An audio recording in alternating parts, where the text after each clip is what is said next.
शिवाय। स्वस्ति श्री गणेशाय नमः। श्री सरस्वत्यै नमः। श्री गुरुभ्यो नमः।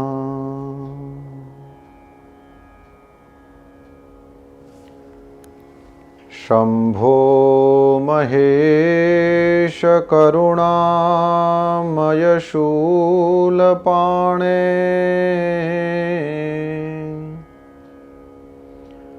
गौरीपते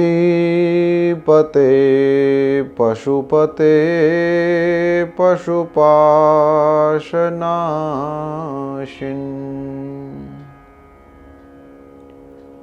काशीपते करुणया जगदेतदेकः।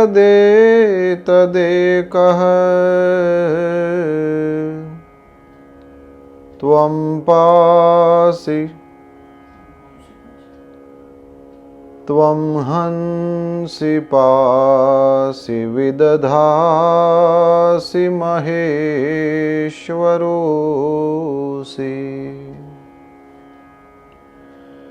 त्वत्तो जगद्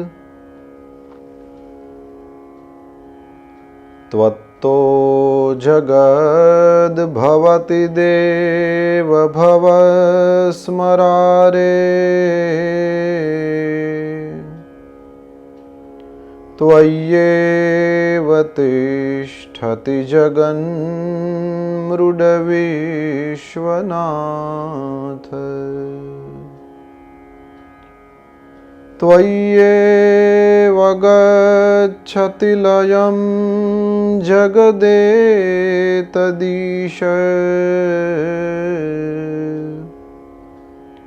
लिंगात्मकं हरचराचर विश्वरूपिन्।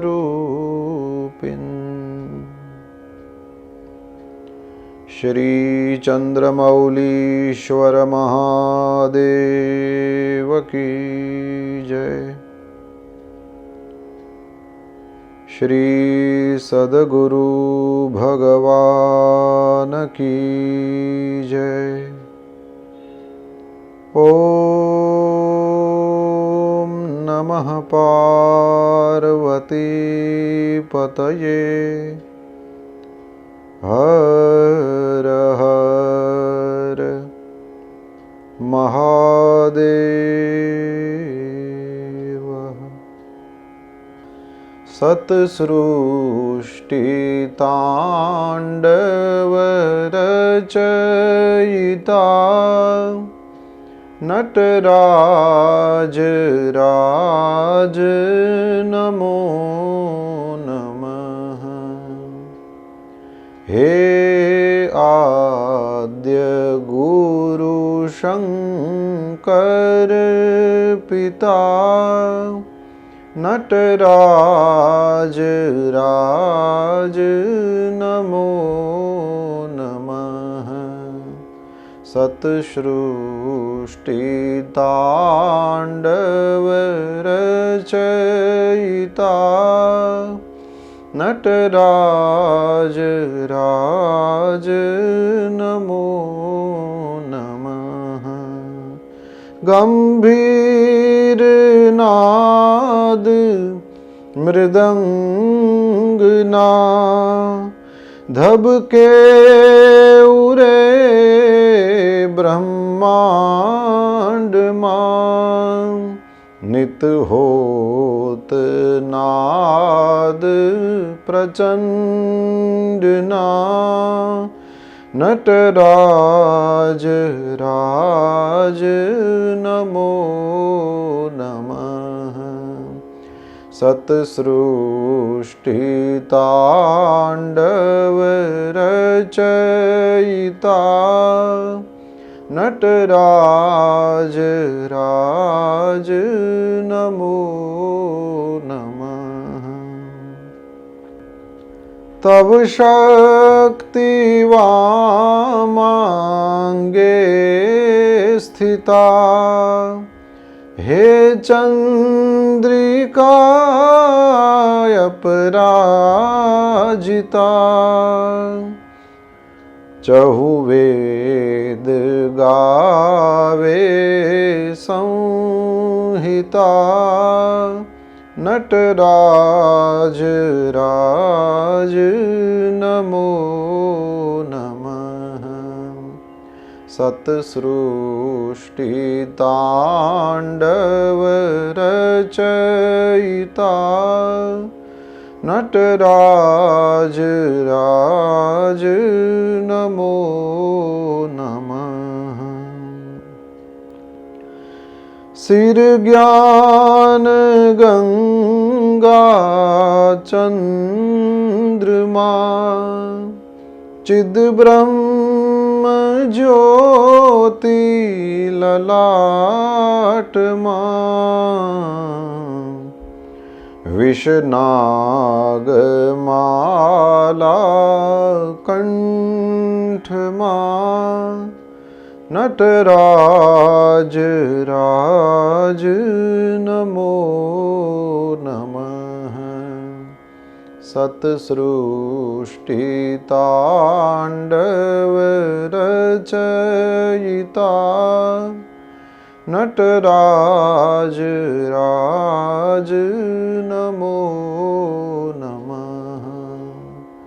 नटराज राज नमो नमः। नटराज राज नमो नमः।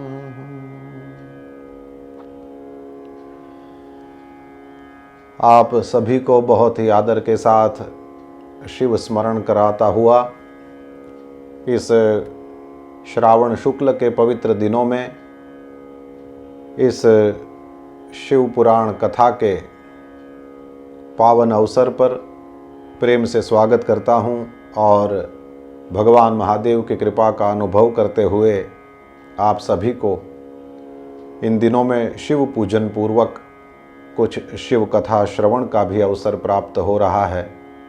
इस लाभ को उठाने के लिए निमंत्रण भी दे रहा हूं। आप सभी विश्व के कोने कोने में जहाँ पर भी बैठे हों, आप सभी का इस शिव कथा के पावन अवसर पर स्वागत है। हम सब मिलकर के कुछ दिनों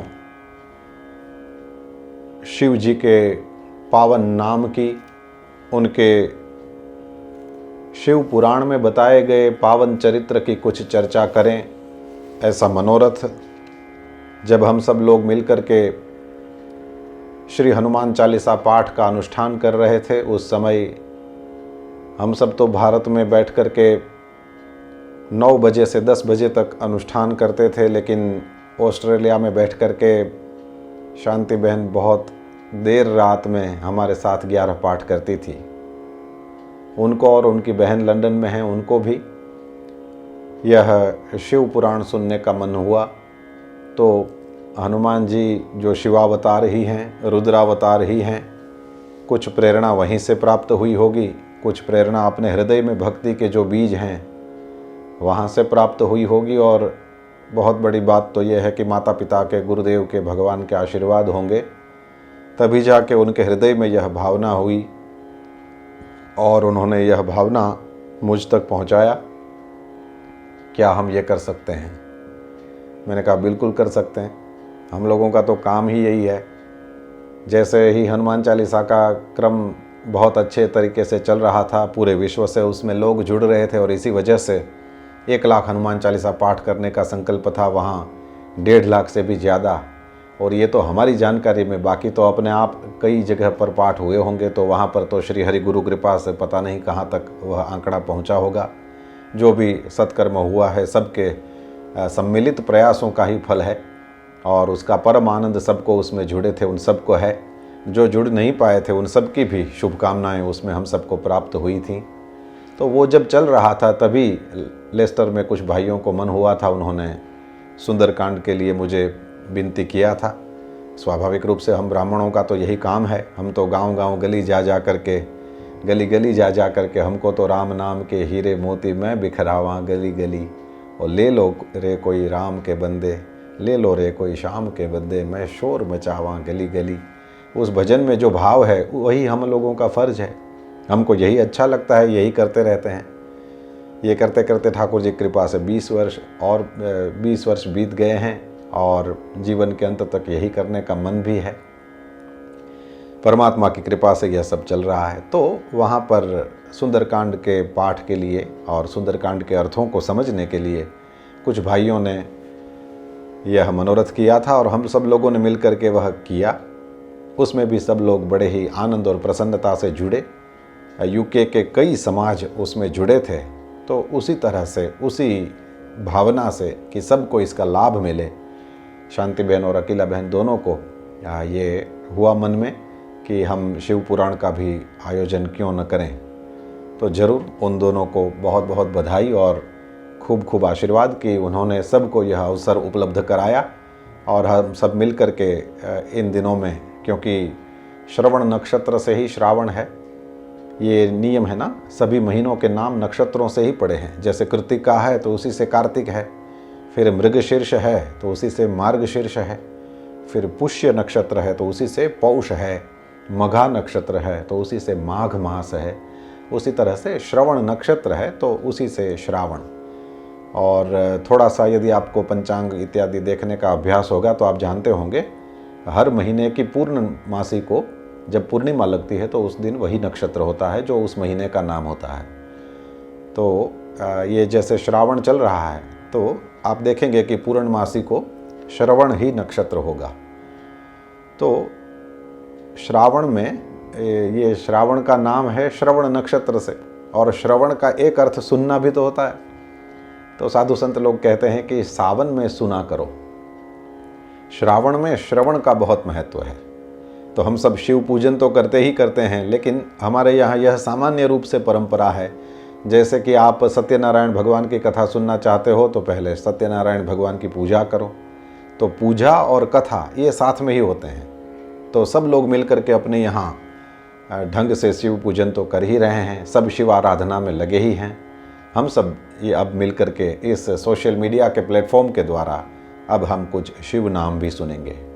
साथ ही प्रारंभ में गणेश जी को प्रणाम है, कुल देवी माता को, नवग्रहों को, शिव जी को प्रणाम है, सांब सदाशिव जो इस कर्म के प्रधान देवता हैं उनको प्रणाम है, और साथ ही साथ इस पोथी को प्रणाम करते हुए संपूर्ण विश्व में इस श्रावण के महीने में सबको शिव चरित्र सुना रहे, राम कृष्ण देवी चरित्र सुना रहे सभी वक्ताओं को भी प्रणाम है।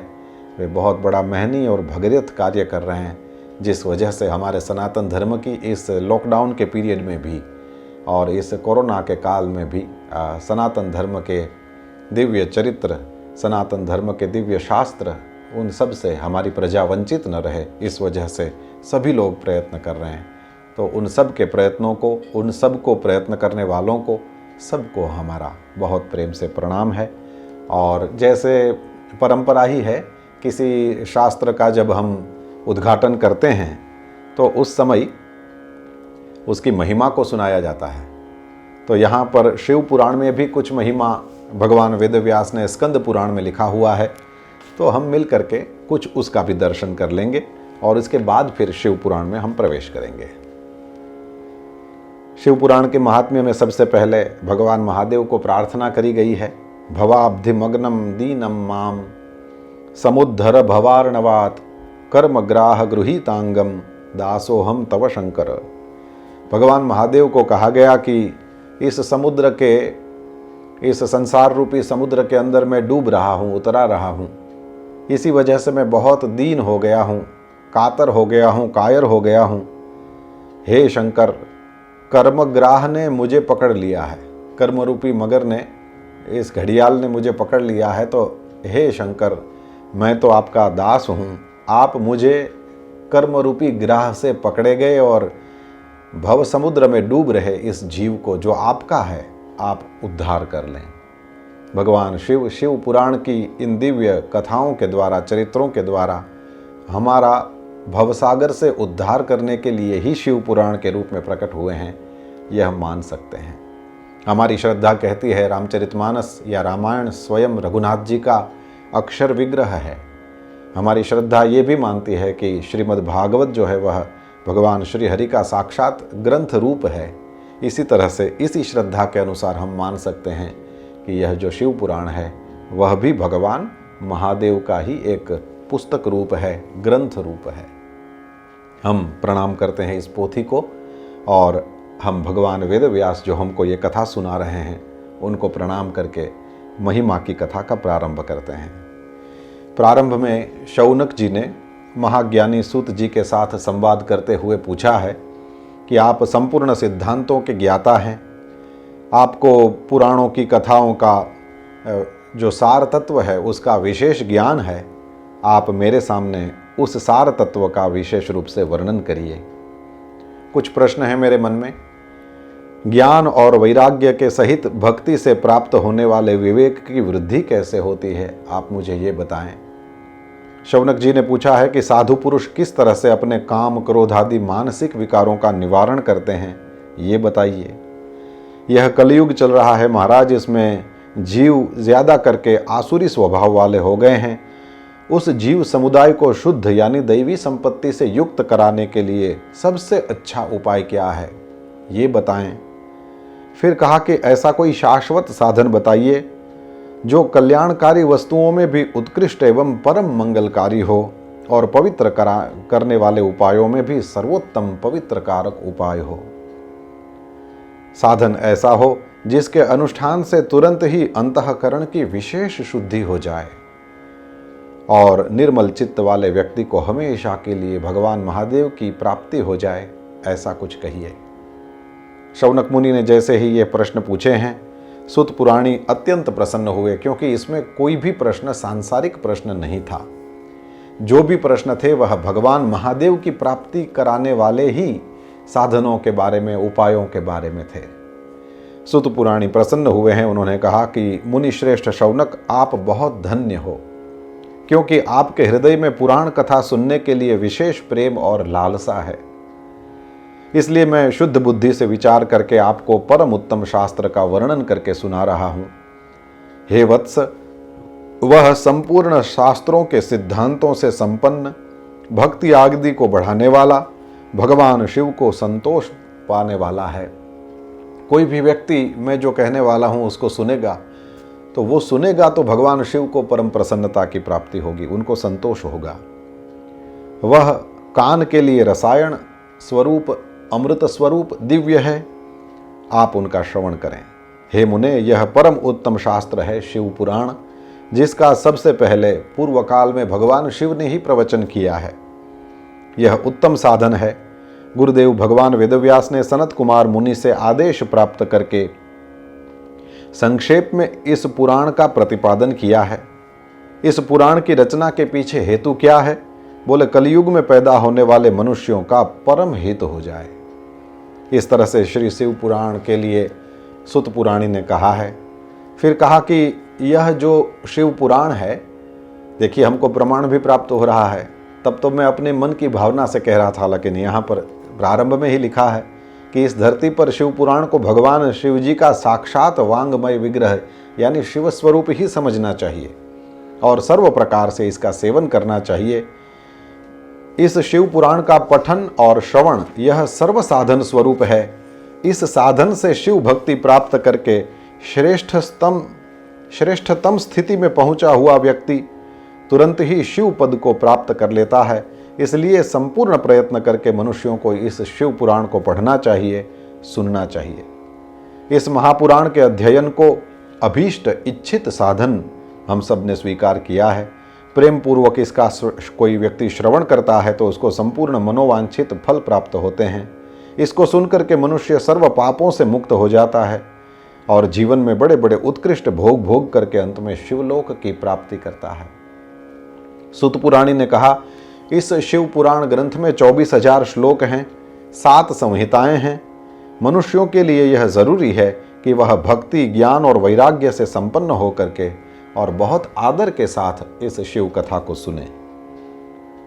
जो कोई भी व्यक्ति निरंतर अनुसंधान पूर्वक इस शिव पुराण को पढ़ते हैं अथवा नित्य प्रेम पूर्वक इसका केवल पाठ मात्र करते हैं, क्योंकि कई लोग हिंदी या गुजराती अनुवाद या फिर इंग्लिश में अनुवाद हो उसको पढ़ते हैं, और कई लोग ऐसे हैं जो शिव पुराण का नित्य पाठ करते हो तो केवल श्लोकों का पाठ भी कर लेते हैं। तो यहाँ कहा गया कि अर्थ सहित पाठ करें या बिल्कुल अर्थ जाने बिना केवल संस्कृत का या इस तरह से भी पाठ कोई व्यक्ति करता है, तो मतलब किसी भी प्रकार शिव पुराण के कोई व्यक्ति सन्निधि प्राप्त करता है, उसके नज़दीक जाता है, उसका पाठ करता है, तो वह पुण्यात्मा है, इसमें कोई संशय नहीं है।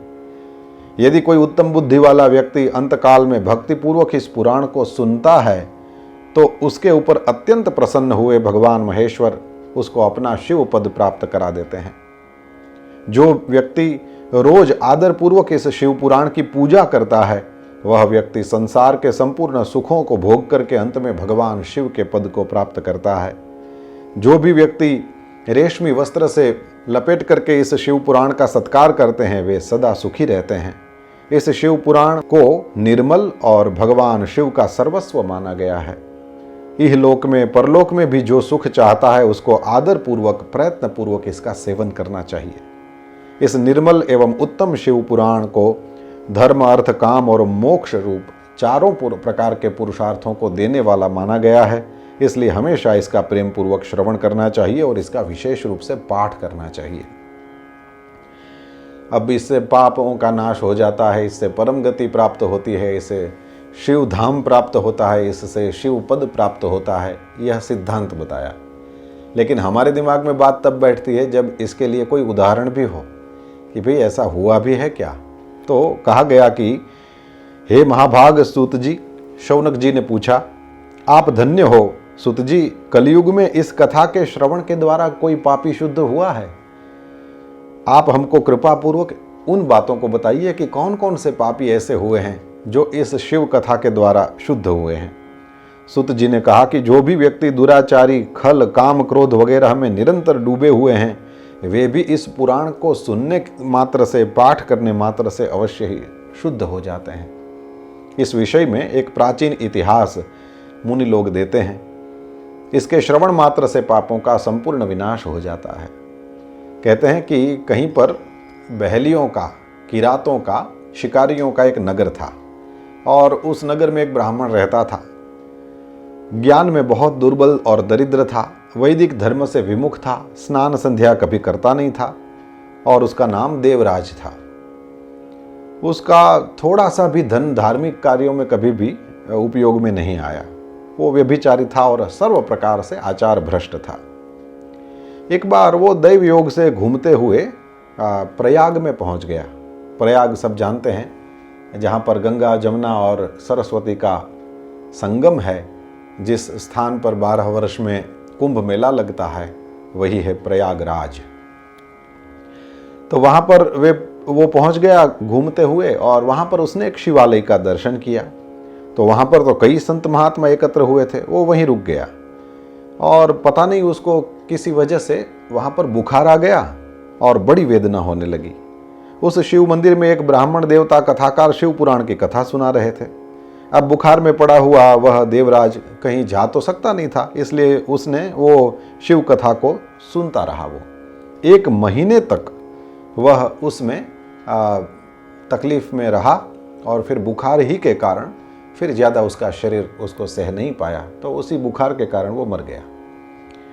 अब तो यमराज के दूत आए और उसको पाशों से बांध करके बलपूर्वक यमनगरी में ले गए और तब तक तो शिवलोक से भगवान शिव के पार्षद भी आ गए और उनके सारे अंग जो हैं वो गौर कपूर जैसे थे। उनके हाथों में त्रिशूल और उनके अंगों पर भस्म लगाया हुआ, सब लोगों ने रुद्राक्ष की माला पहनी है और सभी पार्षदों ने एक साथ क्रोधपूर्वक यम की नगरी में जाकर के यमराज के दूतों को मार मार करके, बार बार धमका करके देवराज को वहाँ से छुड़ाया है।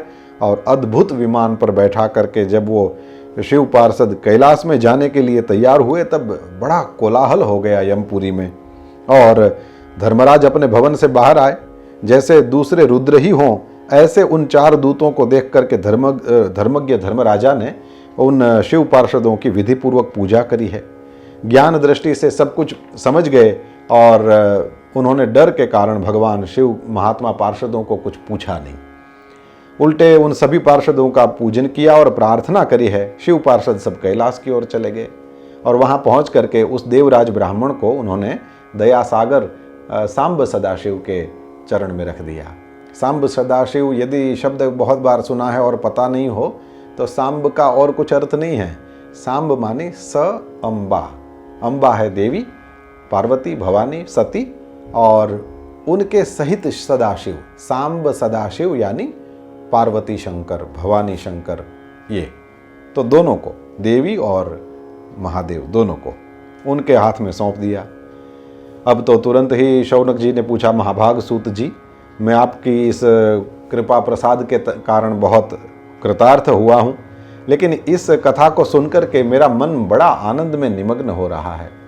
अब तो आप मुझे भगवान शिव की भक्ति बढ़े, प्रेम बढ़े, ऐसी शिव संबंधी दूसरी कथाओं का भी श्रवण कराइए।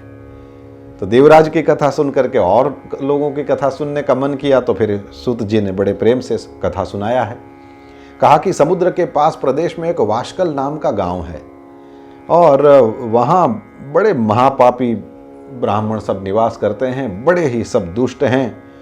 और वहाँ बिंदुग नाम का एक ब्राह्मण रहता था, महापापी था, तद्दन अधम था, उसमें कहीं भी धर्म का लेश तक नहीं था, वो ब्राह्मण होकर के बिगड़े थे सब। और इस बिंदुग की पत्नी का नाम चंचुला था। वे सदा उत्तम धर्म पालन में तत्पर रहने वाली और अच्छी महिला थी, लेकिन उसको छोड़ करके ये बिंदुग ब्राह्मण जो दुष्ट ब्राह्मण था वो तो व्यभिचार में सब जगह फंसा रहा था। बहुत साल ऐसे ही बीत गए, उसके स्वधर्म का नाश हुआ। अब तो दुराचारी पति के आचरण से प्रभावित होकर के चंचुला भी अपने मार्ग से नीचे उतर गई और वो भी व्यभिचारिणी हो गई। तो दोनों पति पत्नी का बहुत समय व्यर्थ में चला गया।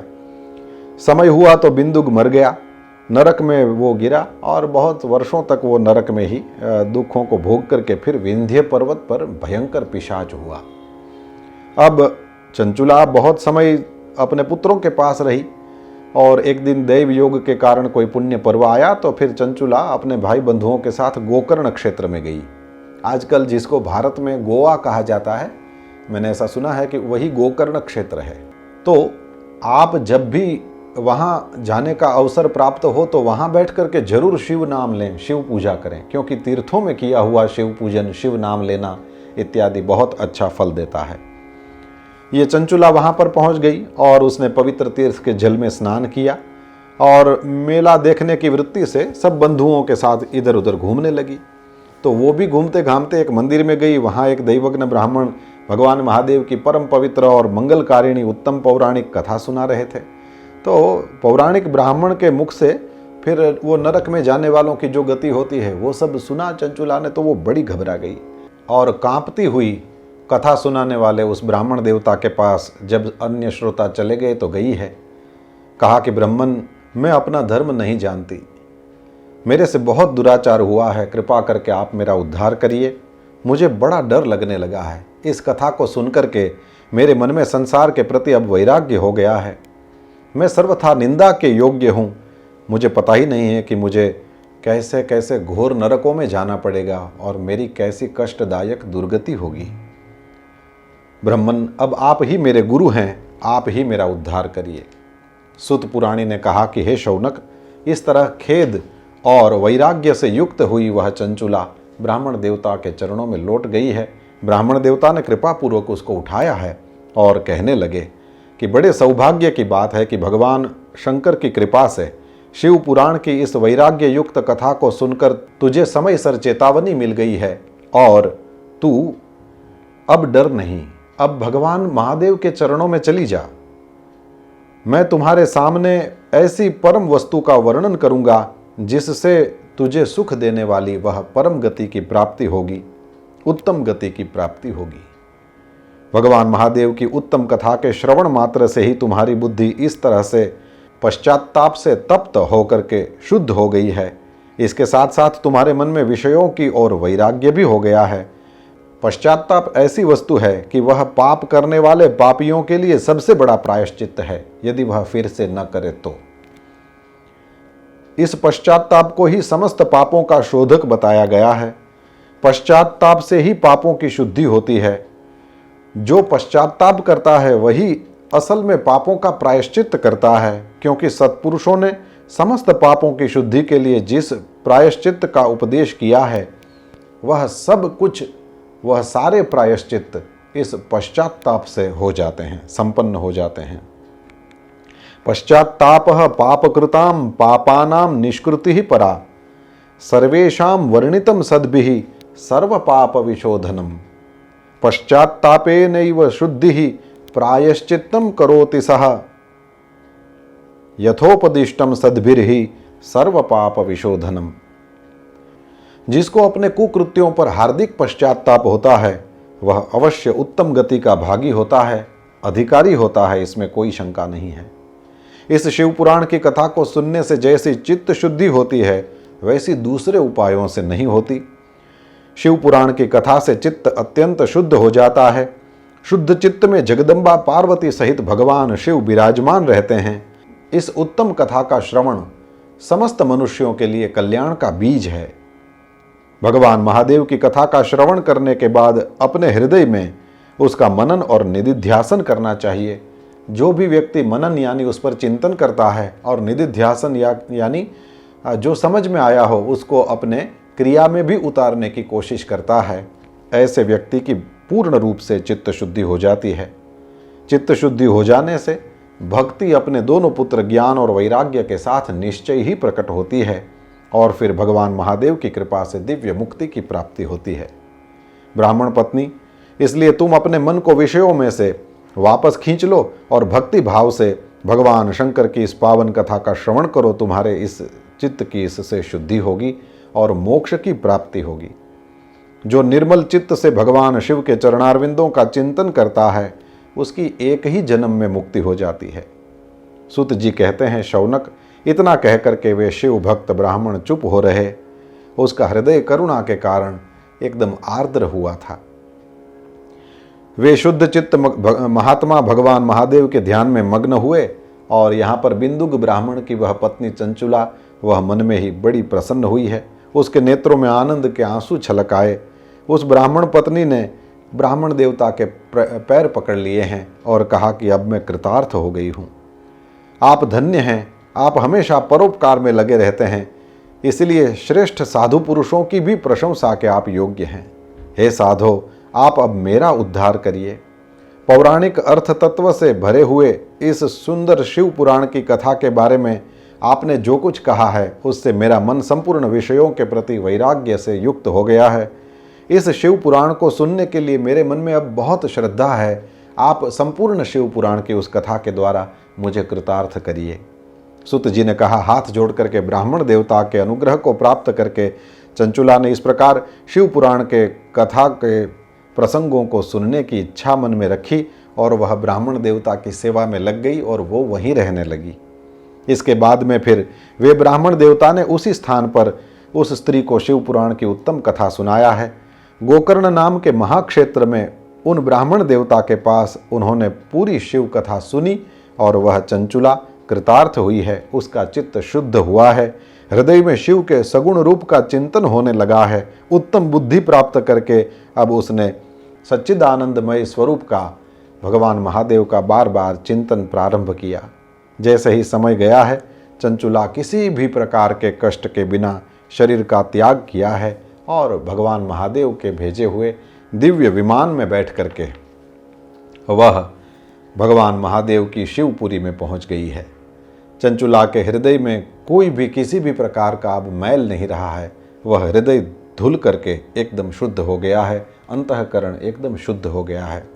अब तो वो शिवपुरी में पहुंच गई। उसने सनातन देवता त्रिनेत्रधारी भगवान महादेव का दर्शन किया है। प्रेम पूर्वक वह दर्शन करने लगी। सारे मुख्य देवता भगवान महादेव की सेवा में तत्पर थे। गणेश जी, भृंगी, नंदीश्वर, वीरभद्रेश्वर आदि सब शिव जी की उत्तम भक्ति भाव से सेवा कर रहे थे। भगवान महादेव की अंग कांति करोड़ों सूर्यों की तरह प्रकाशित हो रही थी। उनके कंठ में नील चिन्ह सुशोभित हो रहा था। उनके 5 मुख थे, सभी मुखों में 3-3 नेत्र थे। मस्तक पर अर्धचंद्राकार मुकुट की शोभा ही सुंदर थी और उनके वाम भाग में उन्होंने गौरी देवी को बिठा रखा था। गौरी देवी जैसे बिजली हो उस तरह से प्रकाशित हो रही थीं। गौरीपति महादेव जी की कांति कर्पूर के जैसी गौर थी। उनके पूरे शरीर को उन्होंने श्वेत भस्म से सुशोभित किया हुआ था। शरीर पर श्वेत वस्त्र ही सुशोभित हो रहा था। इस प्रकार परम उज्ज्वल भगवान महादेव शंकर का दर्शन करके वह ब्राह्मण पत्नी चंचुला बहुत ही प्रसन्न हुई। उसने तुरंत भगवान महादेव को देख करके बार बार प्रणाम करना शुरू किया। अत्यंत प्रेम, आनंद और संतोष युक्त में मुखारविंद को लेकर के वह अत्यंत विनीत भाव से भगवान महादेव के सामने खड़ी रही है। आनंदाश्रुओं की अविरल धारा उसकी आंखों से बहने लगी है। उसका संपूर्ण शरीर रोमांचित हो गया है। भगवती पार्वती और भगवान शंकर ने करुणापूर्वक उसको अपने पास में बुलाया है और पार्वती जी ने तो चंचुला को प्रेम पूर्वक अपनी सखी बना दिया और वह अक्षय सुख का अनुभव करने लगी। सुत जी कहते हैं, एक दिन परम मंगलमयी धाम शिवपुरी में रहने वाली वह आनंदित चंचुला उमा देवी के पास जाकर के प्रणाम करती है और स्तुति करती है, हे गिरिराज नंदिनी, हे स्कंद माता उमे, मनुष्यों ने हमेशा आपकी सेवा करी है। समस्त सुखों को प्रदान करने वाली हे शंभु प्रिय, आप ब्रह्मस्वरूपिणी हो, आप पराशक्ति हो। चंचुला ने इस प्रकार देवी पार्वती की स्तुति करी और वह नतमस्तक खड़ी रही, चुप हो गई। उनके आंखों से प्रेम के आंसू बह रहे थे। शंकर प्रिया भक्तवत्सला करुणामयी पार्वती देवी ने चंचुला को संबोधन करके प्रेम पूर्वक ये कहा कि हे सखी, हे सुंदरी, हे चंचुले, मैं तुम्हारी स्तुति से बहुत प्रसन्न हूँ। स्तुति तो तभी करी जाती है जब कुछ वरदान चाहिए हो।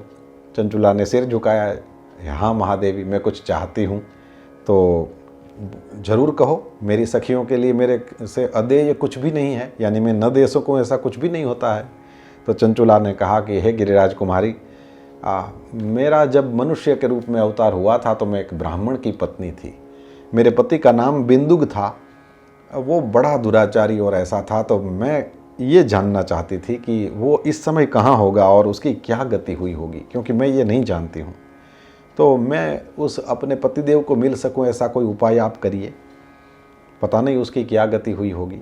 तो गिरिजा ने कहा कि ऐसा है कि उसने तो इतने पाप किए थे कि फिर वो नरक में गिरा और फिर बाकी रहे हुए पापों को भोगने के लिए अब वो विंध्य पर्वत पर पिशाच हुआ है और वो हमेशा सर्व प्रकार के कष्टों को सहता रहता है।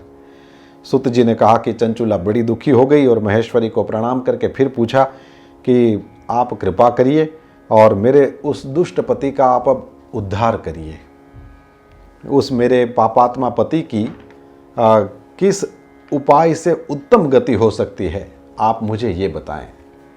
पार्वती अम्बा ने कहा कि वो सर्व प्रकार की दुर्गति से मुक्त होकर के उत्तम गति को प्राप्त कर सकता है यदि वह शिव पुराण की पुण्यमयी कथा को सुने। जैसे ही ये सुना तो चंचुला ने हाथ जोड़ मस्तक झुका करके कहा, हे देवी, मेरे पति को शिव पुराण के श्रवण कराने की व्यवस्था करिए। देखिए, भगत अपने भगवान से कुछ भी मांग सकता है। चंचुला ने ये कहा कि वो शिव पुराण सुने और उसकी व्यवस्था भी आप ही करो और करुणामयी पार्वती देवी करेंगी भी, देखिएगा। तो जैसे ही चंचुला ने यह प्रार्थना करी तो गिरिराज कुमारी ने तुम्बुरु नाम के गंधर्व को बुलाया है और कहा कि मैं आपको एक बात कहती हूँ, आपका कल्याण हो। ये जो मेरी सखी है उसके साथ आप तुरंत ही विंध्य पर्वत पर जाइए। वहाँ पर एक महाघोर भयंकर पिशाच रहता है। तो वो कैसा था, उसकी सब पूर्व जन्म की कथा माँ ने उसको सुनाया और कहा कि उस दुष्ट पिशाच को जो अपने पापों का फल भोग रहा है, आप वहाँ जाकर के उसके सामने प्रयत्नपूर्वक, क्योंकि उसको सुनाना भी आसान नहीं है, इसलिए आप जाओ और वहाँ पर प्रयत्न ऐसा करो कि वह कथा सुने और फिर आप ही उसके सामने, यानी तुम्बुरु गंधर्वराज को कहा कि आप ही शिव पुराण की दिव्य कथा को उसके सामने गाइएगा और केवल उसके सुनने मात्र से उसका हृदय वह समस्त पापों से शुद्ध हो जाएगा, प्रेत योनि से वह मुक्त हो जाएगा और फिर दुर्गति में से वह मुक्त होगा। तो फिर मेरी आज्ञा से उसको विमान पर बैठा करके आप भगवान महादेव के पास भी लाइएगा। सुत जी कहते हैं कि इस प्रकार महेश्वरी उमा के आदेश पर गंधर्वराज तुम्बुरु मन में बड़े प्रसन्न हुए। अपने भाग्य की सराहना करी कि मुझे शिव कथा सुनाने का अवसर प्राप्त हुआ। फिर तो विंध्याचल पर्वत पर गए और वहाँ जाकर के उस पिशाच को उन्होंने देखा और बड़ी विकराल आकृति वाले उसको महात्मा तुम्बुरु ने, गंधर्व महाबली होते हैं, तो तुम्बुरु गंधर्व ने उसको पकड़ लिया और फिर पाशों से बांध दिया। तुम्बुरु ने फिर शिव पुराण की कथा पढ़ने का निश्चय करके महोत्सव युक्त दिव्य स्थान और मंडप आदि की रचना किया। और उतने में ही तो सब लोगों को पता चल गया कि देवी पार्वती की आज्ञा से एक पिशाच का उद्धार करने के लिए स्वयं गंधर्वराज तुम्बुरु भगवान महादेव की उत्तम कथा को सुनाने के लिए यहाँ विंध्य पर्वत पर आए हुए हैं। तो फिर उस कथा को सुनने के लोभ के कारण सब लोग वहाँ पर आए हैं। आदरपूर्वक शिव पुराण सुनने के लिए आए हुए श्रोताजनों का एक बहुत बड़ा वहाँ पर समाज एकत्रित हो गया है। और तुम्बुरु ने पिशाच को पाशों से बांध करके आसन पर बैठाया और अपने हाथ में वीणा लेकर के गौरीपति की कथा का गायन शुरू किया है। और पहली विश्वेश्वर संहिता से लेकर के 7वीं वायु संहिता तक महात्म्य सहित शिव पुराण की कथा का स्पष्ट वर्णन किया। सभी श्रोता पूर्णतः कृतार्थ हो गए। पिशाच के भी सभी पाप धुल गए। तुरंत उसका रूप दिव्य बन गया और दिव्य देहधारी होकर के वह अब बिंदुक ब्राह्मण नहीं है, अब वो ब्रह्म बंधु नहीं रहा है, अब तो वह श्रीमान बिंदुक हो गए। तो वे भी अपनी प्राण वल्लभा चंचुला के साथ स्वयं भी दिव्य विमान पर बैठा हुआ पार्वती वल्लभ भगवान महादेव के गुणगान गाने लगा है। सारे देवर्षि बहुत आश्चर्य में मग्न हो गए। उनका चित्त परमानंद से पूर्ण हुआ। सब लोग शिव जी का यशोगान करते हुए अपने अपने घर गए हैं और बिंदुक सुंदर विमान पर बैठ करके आकाश में स्थित होकर सुशोभित हो रहा है। उसके बाद में तो फिर चंचुला और तुम्बुरु के साथ में बिंदुक ब्राह्मण शिव धाम में पहुंच गया। पार्वती माता ने उसका खूब सत्कार किया है और उनको भी, बिंदुक को भी अपना पार्षद बना लिया है और दोनों दंपत्ति परम सुखी हो गए। फिर शौनक जी ने कहा कि शिव पुराण के श्रवण की विधि बताइए जिसके कारण सब श्रोताओं को उत्तम फल की प्राप्ति हो। तो फिर शिव पुराण के आयोजन करने के लिए जो भी आवश्यकता होती है, मुहूर्त पूछा जाए, स्थान निश्चित किया जाए, सबको बुलाया जाए, सबकी व्यवस्था करी जाए और आदरपूर्वक शिव पुराण की कथा को एक दिव्य आसन पर वक्ता को बैठा करके दिव्य चौकी पर शिव पुराण को पधरा करके पूजा करके फिर सुनना चाहिए, ये सब बताया है। गणेश आदि सब पूजन वगैरह होना चाहिए, ये बताया है। और पुस्तक की पूजा करने के बारे में बताया। और बहुत अच्छा लिखा है कि जो लोग लौकिक चिंता, धन, घर, पुत्र आदि की चिंता को छोड़ करके फिर कथा में मन लगा करके सुनते हैं, ऐसे लोगों को उत्तम फल की प्राप्ति होती है। इसका अर्थ ये है कि जब हम सुने तो उस समय अपना पूरा मन ये यहाँ पर लगा, कथा में लगा करके और जगहों से अपने मन की वृत्तियों को वापस लेकर के अपने मन में ही समाहित करके और पूरा का पूरा ध्यान हमारा शिव पुराण की कथा को सुनने में लगा रहे, उस तरह से करना चाहिए। तो स्वाभाविक रूप से आपका तन बैठता है, फिर आपका मन भी जब बैठेगा तो फिर शिव पुराण का इस तरह से विधि विधान का पालन करने से श्री संपन्न शिव पुराण संपूर्ण फल देने वाला और भोग मोक्ष देने वाला बन जाता है। श्रीमान शिव पुराण भगवान शिव जी को अत्यंत प्रिय है, रमणीय है, भवरोग को निवारण करने वाला है। जो हमेशा शिव जी का ध्यान करते हैं, जिनकी वाणी हमेशा शिव जी के गुण कथन में व्यस्त है, जिनके कान कथा श्रवण करते हैं, ऐसे जीवों का संसार में जन्म लेना निश्चित ही सफल हो जाता है। वे निश्चित रूप से ही इस संसार सागर से पार हो जाते हैं। ते जन्म भाजः खलु जीव लोके ये वै ध्यायन्ति विश्वनाथम वाणी गुणान स्तौति कथाम शृणोति श्रोत्रद्वयं ते भवमुत्तरन्ति। भिन्न भिन्न प्रकार के समस्त गुण जिनके सच्चिदानंदमय स्वरूप को कभी भी स्पर्श नहीं कर सकते, जे स्वयं अपने ही महिमा से जगत के बाहर और अंदर भी प्रकाशित हो रहे हैं, जो मन से बाहर और अंदर वाणी और मनोवृत्ति के रूप में प्रकाशित हैं, ऐसे अनंत आनंद घन रूप परम शिव का हम शरण ग्रहण करते हैं। ये महात्म्य की कथा बताया गया और हम शिव पुराण में आज केवल प्रवेश कर लें और इसके बाद फिर आज की कथा को विराम देंगे। मंगलाचरण करते हुए विद्येश्वर संहिता के प्रारंभ में भगवान वेदव्यास ने एक श्लोक लिखा है। आद्यंत मंगलमजात समान भावम आर्यम तमीश मजरात्मरमात्मदेवम पंचाननं प्रबल पंच विनोदशीलम संभावये मनसि शंकरमंबिकेशम। जो आदि और अंत में और मध्य में भी नित्य मंगलमय हैं, जिनकी समानता अथवा तुलना कहीं भी नहीं है, जो आत्मा के स्वरूप को प्रकाशित करने वाले देवता परमात्मा हैं, जिनके 5 मुख हैं और जो खेल खेल में ही अनायास जगत की रचना, पालन, संहार, अनुग्रह और तिरोभाव रूप 5 प्रबल कर्म करते रहते हैं, ऐसे सर्वश्रेष्ठ अजर अमर अंबिकापति भगवान शंकर का मैं मनोमन यानी मन में ही चिंतन करता हूँ। हम सब ने भगवान महादेव के इस दिव्य चिंतन के द्वारा शिव पुराण की विद्येश्वर संहिता, जो पहली संहिता है, उसमें प्रवेश किया। अब आगे वाली कथा को कल देखेंगे। आज के लिए इतना ही। आइए 2 मिनट के लिए शिव नाम कीर्तन कर लें और इसके बाद हम आज की कथा को विराम देंगे। ओम नमः शिवाय, ओम नमः शिवाय, हर हर भोले नमः शिवाय। ओम नमः शिवाय, ओम नमः शिवाय, हर हर भोले नमः शिवाय। सोमेश्वराय शिव सोमेश्वराय, हर हर भोले नमः शिवाय। सोमेश्वराय शिव सोमेश्वराय, हर हर भोले नमः शिवाय। ओम नमः शिवाय, ओम नमः शिवाय, हर हर भोले नमः शिवाय। ओम नमः शिवाय, ओम नमः शिवाय, हर हर भोले नमः शिवाय। हर हर भोले नमः शिवाय, हर हर भोले नमः शिवाय। श्री चंद्रमौलीश्वर महादेव की जय। श्री सद्गुरु भगवान की जय।